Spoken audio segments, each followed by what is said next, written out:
और बहुत सारे आउटकम के साथ आज हमारी ये समिट आगे बढ़ रही है।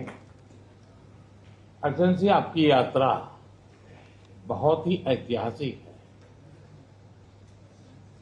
2001 में जब आपने कार्यभार संभाला और भारत की आपकी यात्रा पहली हुई, उसको आज 25 साल हो गए और उस पहली यात्रा में ही स्ट्रेटेजिक पार्टनरशिप की एक मजबूत नींव रखी गई थी।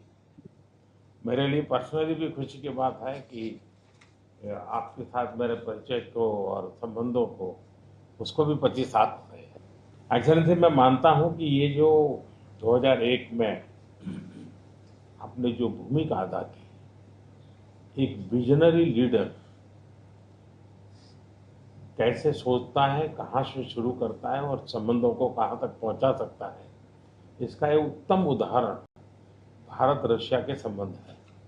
एक्सेलेंसी, यूक्रेन के संकट के बाद हमारी लगातार चर्चा होती रही है। आपने भी समय समय पर एक सच्चे मित्र के रूप में हमें सभी चीजों से अवगत कराया है। मैं समझता हूं कि ये विश्वास बहुत बड़ी ताकत है और आपको मैंने अनेक बार इस विषय की चर्चा भी की है और विश्व समक्ष भी मैंने रखा है कि विश्व का कल्याण शांति के मार्ग पर ही है।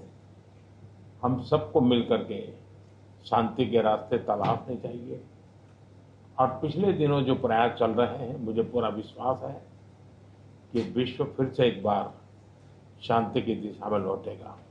एक्सेलेंसी, पिछले दिनों विश्व समुदाय के सभी नेताओं से जब भी मेरी बात हुई और उन्होंने जब विस्तार से मेरे चर्चा की, मैंने हमेशा कहा है कि भारत न्यूट्रल नहीं है, भारत का पक्ष है और वो पक्ष शांति का है।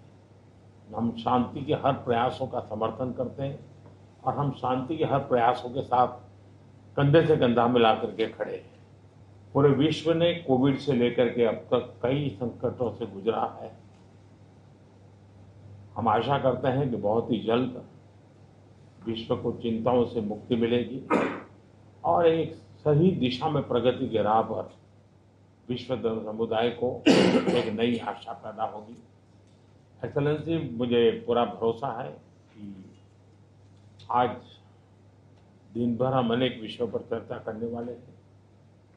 भारत और रशिया के आर्थिक संबंधों का अधिक विस्तार हो, हम नई नई ऊंचाइयों को प्राप्त करें, ऐसे बहुत ही आशावादी आउटकम के साथ हम हमारी इस मीटिंग को आगे बढ़ाएंगे, ये मेरा पूरा विश्वास है।